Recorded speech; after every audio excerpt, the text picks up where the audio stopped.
ಮಾಡ್ತಿದ್ದಾರೆ ಅಂದರೆ, ನಮ್ಮ ಕೇರಳದಲ್ಲಿ ಈ ದುರ್ಘಟನೆ ನಡಿಬಾರ್ದಿತ್ತು, ನಡೆದು ಹೋಗಿದೆ.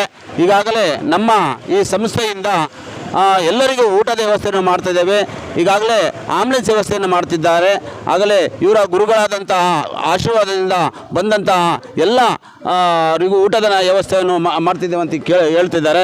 ಈಗಾಗಲೇ ನಾವು ಏನು ಒಳಗಡೆ ಹೋಗ್ತಾ ಇದ್ದೀವಿ, ಈಗಾಗಲೇ ಇದಂತ ಬಂದಂತಹ ಎಲ್ಲ ಫುಡ್ಗಳನ್ನು ವಿತರಣೆ ಮಾಡ್ತಿದ್ದಾರೆ. ಈಗಾಗಲೇ ಇಲ್ಲೊಂದು ಕೌಂಟ್ರ್ ಅಂತಲೇ ಹೇಳ್ಬೋದು. ಈಗಾಗಲೇ ಕೌಂಟ್ರ್ ಅಂತಲೇ ಹೇಳ್ಬೋದು. ಈಗಾಗಲೇ ಈ ಕೌಂಟ್ರಲ್ಲಿ ಬಂದಂತಹ ಎಲ್ಲ ಸಾರ್ವಜನಿಕರ ಇದನ್ನು ಸಹ ಅವರು ಸ್ವೀಕರಿಸಿ ರೆಸಿಪ್ಟ್ಸನ್ನು ಕೊಡ್ತಿದ್ದಾರೆ. ಈಗಾಗಲೇ ಅವರ ಗುರುಗಳಾದಂತಹ CF ತಂಗಳಂತ ಇದ್ದಾರೆ, ಅವರ ಆಶೀರ್ವಾದದಿಂದ ಇದೆಲ್ಲ ವಸ್ತುಗಳು ಬರ್ತಾ ಇದೆ. ಈಗ ನೀವು ನೋಡ್ತಿರುವುದು ಕೇರಳದ ಏನು ಒಂದು ಅವಘಡ ನಡೀತು, ಆ ಅವಘಡ ಅಂತ ಬಂದಂತಹ ಒಳ್ಳೊಳ್ಳೆ ಹೊಸ ಬಟ್ಟೆಗಳು ಹಾಗೂ ಫುಡ್ಡಿನ ವ್ಯವಸ್ಥೆಗಳನ್ನು ನೀವು ನೋಡ್ತಾ ಇದ್ದೀರಿ. ಇಲ್ಲಿ ಸ್ವಯಂ ಪ್ರೇರಿತರಾಗಿ ಕೆಲಸ ಮಾಡ್ತಿದ್ದಾರೆ, ಯಾವುದೇ ಹಣಕ್ಕೆ ಅಂಜದೆ ಕೆಲಸವನ್ನು ಮಾಡ್ತಿದ್ದಾರೆ. ಈಗಾಗಲೇ ನೀವು ನೋಡ್ತಾ ಇದ್ದೀರಿ, ಎಲ್ಲ ಮಹಿಳೆಯರು ಮಕ್ಕಳು ಸಹ ಬಂದು ಒಂದು ಇದನ್ನು ಮಾಡ್ತಿದ್ದಾರೆ. ಈಗಾಗಲೇ ಇನ್ನೊಬ್ಬರು ನಮ್ಮ സ്വയം പ്രേരിതരാಗಿ ಬಂದಿದ್ದಾರೆ. ഈ ഉടയിപ്പ പണി എല്ലാം ചെയ്തിട്ടുണ്ട്, എല്ലാം ഫ്രീ ആയിട്ട് ചെയ്തിട്ടുണ്ടല്ലേ? ഫുൾ ഫ്രീ ആയിട്ട് ಎಲ್ಲರೂ ಪಣಿ ಎಲ್ಲ ಫ್ರೀ.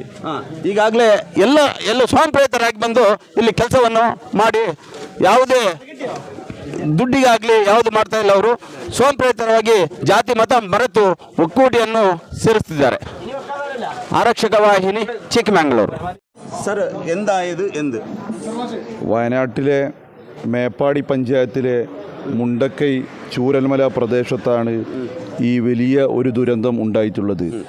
ഈ ദുരന്തം ഉണ്ടായ ആ സമയത്ത് തന്നെ മുസ്ലിം ലീഗിൻ്റെ നേതൃത്വത്തിലും മുസ്ലിം ലീഗിൻ്റെ വിവിധങ്ങളായിട്ടുള്ള ഘടകങ്ങൾ വൈറ്റ് ഗാർഡും അതുപോലെ തന്നെ ആംബുലൻസ് സർവീസും CH സെൻറ്ററും ഉൾപ്പെടെയുള്ള നിരവധി സംവിധാനങ്ങൾ ഇതിൻ്റെ രക്ഷാപ്രവർത്തനങ്ങളിലും ജനങ്ങൾക്ക് ആശ്വാസകരമാവുന്ന പ്രവർത്തനങ്ങളിലും ഏർപ്പെട്ടിരിക്കുകയാണ്. നിങ്ങൾ ഈ കാണുന്നത് മുസ്ലിം ലീഗിൻ്റെ നേതൃത്വത്തിൽ നടത്തപ്പെടുന്ന ഒരു ഹെൽപ്പ് ഡെസ്ക് കളക്ഷൻ പോയിൻ്റാണ്. ജനങ്ങളെ സഹായിക്കുന്നതിന് വേണ്ടി പാർട്ടിയുടെ വിവിധ ഘടകങ്ങളിൽ നിന്നും അതുപോലെ തന്നെ നാനാ തുറകളിൽ നിന്നുള്ള ജനങ്ങളും ഇവിടേക്ക് എത്തിച്ചേരുന്ന കളക്ഷനുകൾ സ്വീകരിക്കുന്നതിന് വേണ്ടിയിട്ടും ഇവിടെയുള്ള റെസ്ക്യൂ പ്രവർത്തനങ്ങൾ ഏകോപിപ്പിക്കുന്നതിന് വേണ്ടിയിട്ടുള്ള ഒരു ഓഫീസാണ് ഇവിടെ പ്രവർത്തിക്കുന്നത്. ഒരുപാട് പേരുടെ ജീവൻ നഷ്ടപ്പെട്ടു. അതോടൊപ്പം തന്നെ നിരവധിയായിട്ടുള്ള ആളുകളുടെ ബോഡി ഐഡൻറ്റിഫൈ ചെയ്യപ്പെട്ടിട്ടില്ല. ഇനിയും നിരവധി ആളുകളെ കണ്ടെത്തേണ്ടിയും ഇരിക്കുന്നു. അങ്ങനെയുള്ള ഒരു വലിയ ദൗത്യത്തിലാണ് മുന്നോട്ട് പോയിക്കൊണ്ടിരിക്കുന്നത്. പ്രധാനമായും ഇനി ആവശ്യം എന്നുള്ളത് ഇവരുടെ റീഹാബിലിറ്റേഷനാണ്. ജീവൻ നഷ്ടപ്പെട്ട് കുടുംബത്തിൽ ബാക്കിയുള്ള ആളുകൾക്ക് അവരുടെ വീട് നഷ്ടപ്പെട്ട് അവരുടെ സമ്പത്ത് നഷ്ടപ്പെട്ട് അവർക്കിനി ജീവിക്കാൻ മാർഗമില്ലാത്ത സാഹചര്യമാണ്. അപ്പോൾ ഇനി ഞങ്ങളങ്ങോട്ട് we are focusing much importance to the rehabilitation activities of the victims. That what Indian Union Muslim League state head Panakkad Sayed Sadiq Ali Shihab Thangal announced a plan for the rehabilitation package. Under this project we are organizing and we are receiving the different kinds of the people's contribution to this kind of support.